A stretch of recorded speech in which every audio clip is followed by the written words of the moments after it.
When I was a young man growing up in New York City, I refused to pledge allegiance to the flag. Of course, I was sent to the principal's office, and he asked me, "Why don't you want to pledge allegiance? Everybody does."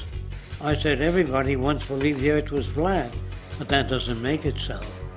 I explained that America owed everything it has to other cultures and other nations, and that I would rather pledge allegiance to the earth and everyone on it. Needless to say, it wasn't long before I left school entirely, and I set up a lab in my bedroom. There I began to learn about science and nature. I realized then that the universe is governed by laws, and that the human being, along with society itself, was not exempt from these laws. Then came the crash of 1929, which began what we now call the Great Depression. I found it difficult to understand why millions were out of work, homeless, starving, while all the factories were sitting there. The resources were unchanged. It was then that I realized that the rules of the economic game were inherently invalid.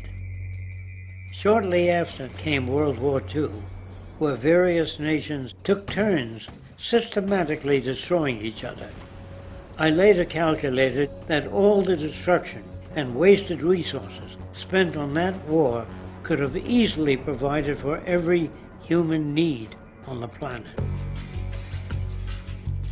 Since that time, I have watched humanity set the stage for its own extinction. I have watched as the precious finite resources are perpetually wasted and destroyed in the name of profit and free markets. I have watched the social values of society be reduced into a base artificiality of materialism and mindless consumption.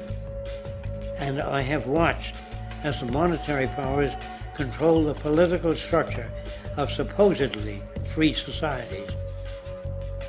I'm 94 years old now, and I'm afraid my disposition is the same as it was 75 years ago. This shit's got to go.